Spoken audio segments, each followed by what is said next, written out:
Assalamualaikum warahmatullahi wabarakatuh. I am Ogi, no? So today is September 14, 2025.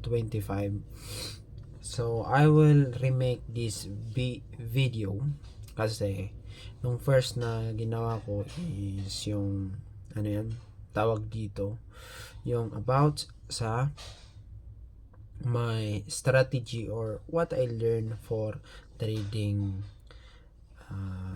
forex trading, what I mean. So from now, this day, ito yung natutunan ko, so I will share it to you guys para marami tayong may pera, di ba? And also check my YouTube channel, Apo the Trades. So you can see how I trade. So sama-sama tayo sa kahirapan at sa ginhawa ng buhay. Okay? So the first one is I am more focused on price action. So yan talaga ang number one na strategy ko.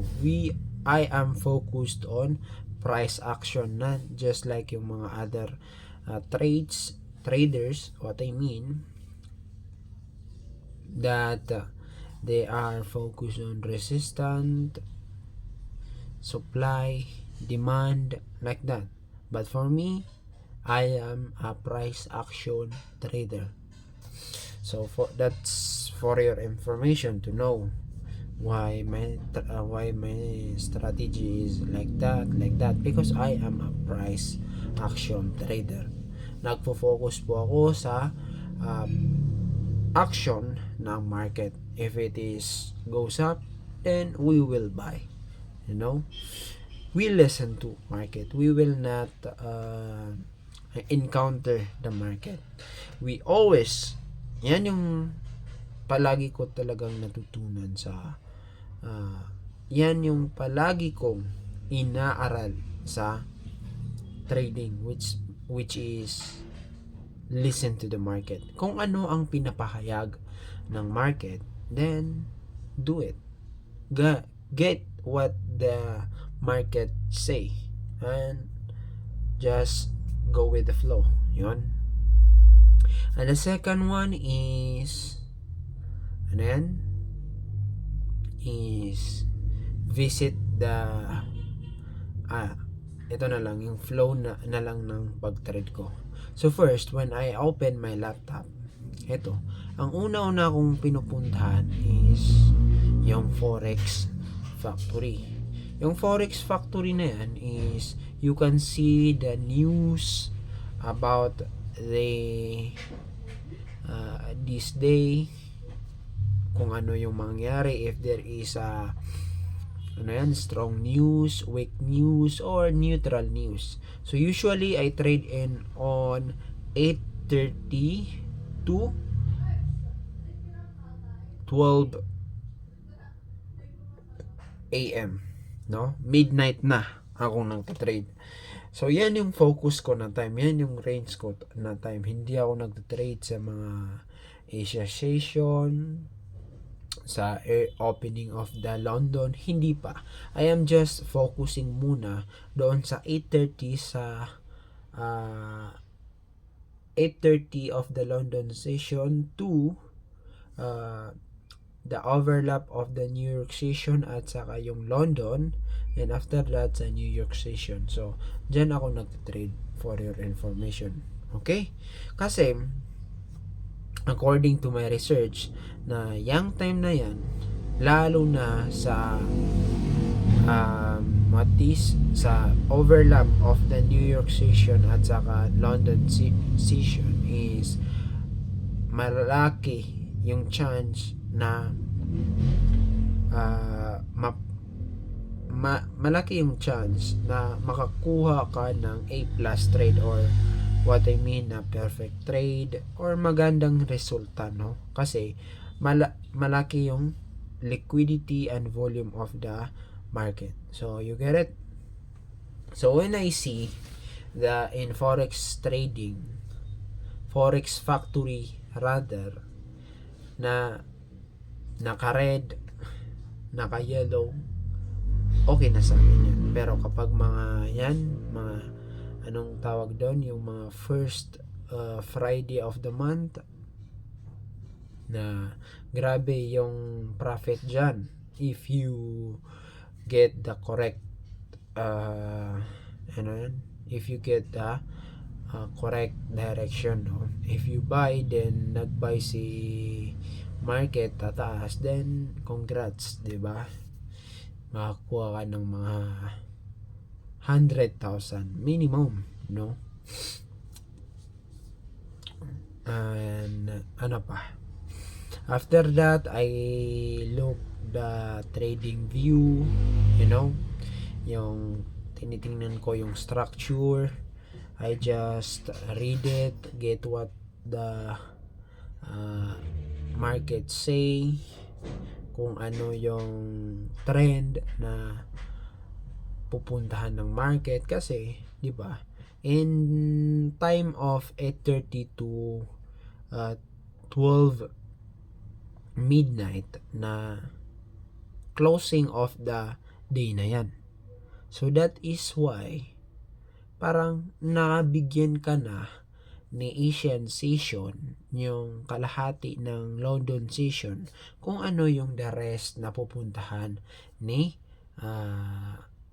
market. So that is why you need to learn the accumulation, manipulation, and distribution. Yan. I-search mo din yan and you will see how market works.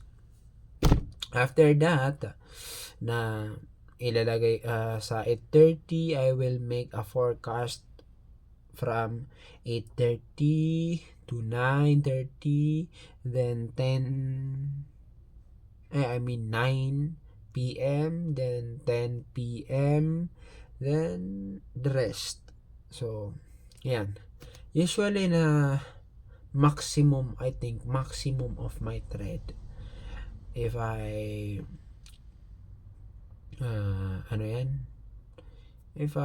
anong tawag dito, if I put trade na usually, I think hindi ako dito lalagpas only 3 trades in a day lang. I will put a trade on 8:30, I will put a trade on 9 in case, if lang, and I will put a trade on 10. Yan, dyan lang. So usually yung pag trade ko, pag buy ko, pag sell ko, na nakabase din ako sa time. I don't trade on random time, no? I do not trade on 7 p.m., 8:30, 8:45, pwede sa 8:45, sa mga 11, 37, like that. I don't trade that. Nagte-trade lang ako sa 8:30, 9 p.m., 10 p.m. So yan. So malapit lang, and pwede sa 8:45 p.m. or 8:55, 9:05, 9:10, 9:15, yan. So mga malapit doon sa 8:30, 9, 10 p.m. So yan yung target ko na dyan ako magpuput ng trade, no? After ko ma-forecast, then yan, just follow, just watch the market kung ano yung gagawin. And of course, before I put a trade, no, na I will check the correlation. So yan yung first, yan yung third, no? The first one is the Forex Factory. Then the next one is on Trading View, and look for the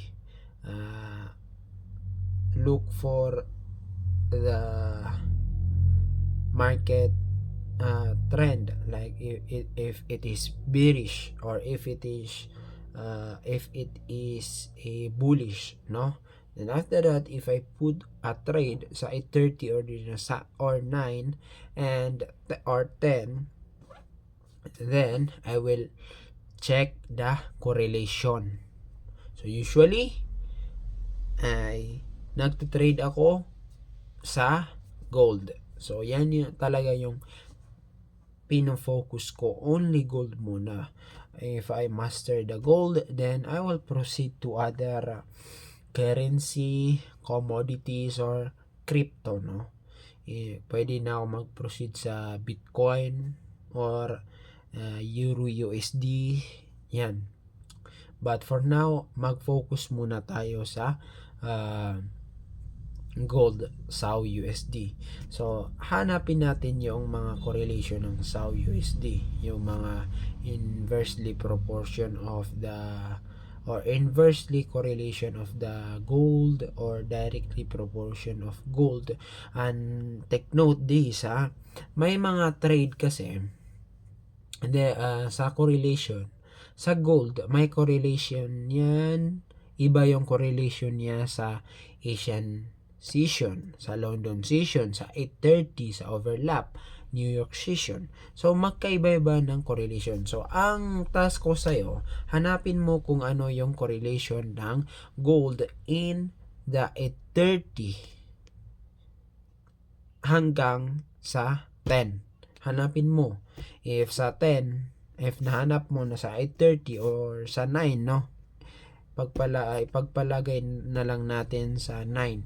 If sa 9 p.m. kasi nandyan yung opening of New York session. So makikita natin, hanapin mo kung ano yung correlation of gold in 9, yung mga direct correlation niya, inversely correlation niya. Kasi iba-iba yung correlation ng paggalaw ng market in every other commodities, foreign exchange, or crypto. Yan. Kung kapag napag-studyhan mo na yung correlation, then let's proceed to our fourth. Yan yung yung fourth ay yung chart pattern. So yan talaga. Itong chart pattern I only use parang additional strategies for me. So itong chart pattern is, ito yung chart pattern ko, ipakita ko sa inyo, no? Since katabi ko naman, na ipakita ko na lang sa inyo. Ito yung chart, di ba? Itong first is parang flag siya. Tataas, bababa, then boom. Pwede sa time na to is, this is a time of 8:30 then to 9, no? Ganyan. So ito yung mga accumulation, this manipulation dito. So yan lang yung first chart pattern one. The second one is itong change of structure. For example, ito tumaas, bababa, then tataas. And after that, sa mga 8:30, nandito na yung 8:30, then dito tayo mag-e-enter ng trade. If nandito yung 8:30 or kahit ano, for example, ito yung 9. Ito yung 9 din sa 10 p.m. Pwede tayo mag-trade dyan. Mga ganyan na situation, no? Naintindihan mo, bro? So yan yung pattern ko lang, dalawa. Itong chart 1 natin and ito yung chart 2 natin. So sa dito pwede maging combine nito, no? So I know, alam mo yan, bro, kasi that is pinagstudyhan mo yan ng 4 years, 3 years mo yung pinag-aralan. So and the next one is the fair value gap, no? At saka ordered block, nakabase din tayo dyan, pero additional strategy lang yan, diba? Ang pinakamin talaga is yung price action followed by the news, yung time of trade, how you magbitaw ng trade in time. Siyempre, price action with time. So, yan. Kasi, isa sa napansin ko sa market is parang pare-pareho yung pag-move ng market in every time, the same time. Kung i-check nyo yan. At saka, huwag nyong kalimutan yung, yung indicator natin, yung HTF higher time frame, yung mga Asian session, yan pinaka-importante sa akin yan. Hindi ako mag-trade kung hindi ko yung nakita yung mga indicator ko. And the next one is yung sinabi ko, no? That is a fifth one or fourth one. First is from Forex Factory, trading view, then yung trading view, correlation, chart pattern, and fair value gap or order block, no? May mga order block din na kapag ganito, no? Ganito. For example, dito may fair value gap dito. Then ito pagdating ng 830, then madadagdagan ng percentage or winning rate or possible na tataas kasi may fair value gap na follow niya naman yung lahat ng pinaplano natin. So, 'di ba? Goods na goods kung 'yan ang makita mo. Kapag lahat pumasok yung mga strategies mo, yung correlation, bababa ito. Then dito pumasok din yung fair value gap na halaka, patay na yan. Profit na yan, 'di ba? At ito, order block. Yan. So, yan yung another strategy natin para maka-help sa atin para mag-trade kung buy ba or sell ba. Yan, no? And nasabi ko na yung fair value gap at saka order block. At saka sixth one is yung pullback, no? Kasi syempre kapag nag-buy ka diyan, may mga pullback na mangyari. For example, tumataas yung market, nag-buy ka, then nag-buy ka, then bullish yung market, then bumaba, pataas, bumaba, pataas, pataas. So yan, may mga pullback na nangyayari. So that's a normal. So don't worry about that. Kasi hindi naman pwede na nag-buy ka, then wala nang pullback. Depende kung walang news, no?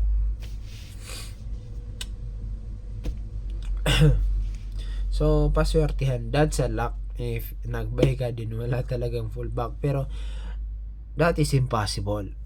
But, depende kung gaano kalakas si market, diba?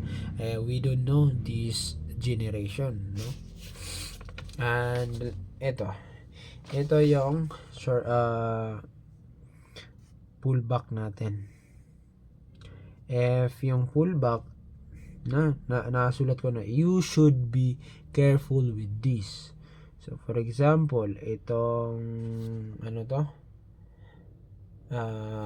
sa strong pullback na yung trend na 30% off pullback, yung medium naman na trend na may 50% pullback, yung channel na may 80% of pullback, then yung range trade naman na sideways na 100% pullback. Yan yung when we say range trade is parang may resistance at saka parang may supply and demand, may nakaharang. For example, tataas din dito lang mag-stop, bababa din dito lang mag-stop, tataas din dito lang, parang may line, parang may pattern. So another din yan na natutunan natin sa pag-trade. And lastly naman, pang-pito is yung pag-cancel or pag-take ng profit. So do not wag mong i-execute yung trade mo kapag hindi nasa tamang oras. For example, nag-trade ka, nag-put ka ng buy sa 8:30. So, pwede mong execute yung trade mo on 9 p.m., 9:45, ganun. Wag mo i-cancel or i-execute yung trade mo in the middle of nowhere time. What I mean for that is, for example, nag-trade ka na 8:30, nag-buy ka, then i-cancel mo sa 8:45. No, don't do that, because hindi mo parang you break your own rules, no? Dapat wait for pwede mo i-cancel if nagka-profit ka. Kung kung profit na, contento ka na, pwede yun. Pero but if may loss or may kunting profit, then wag mo i-cancel. Hayaan mo na sa 9 or sa 10, di ba? So I think yan lang ang aking natutunan, no? Ang pinaka-importante talaga dyan is yung price action, yung time, at saka yung news kung holiday. Pero I think even holiday na nagfa-follow yan sa natutunan mo. Pero hindi natin alam ngayon na baka nag-change ng strategy si market, di ba? So I hope may natutunan kayo, and yeah, be patient na lang. So this video will be the greatest edit ever kapag alam nyo na, when we reach our finish line, yung goals natin, edit ko ito. So ano pa, so check nyo yung YouTube channel ko. Please subscribe and like sa mga videos ko, sa mga lives ko, sa mga tutorial ko, yung mga strategies ko. So yun lang, Apuda Trades. And kapag malakas yung internet ko na nagla-live ako para makasabay kayo sa trade, no? So it is good para it's a win-win sa atin. Panalo kayo, panalo ako. So ang malaking impact dyan is, alam niyo na. Depende. And that's all. Peace. Yo.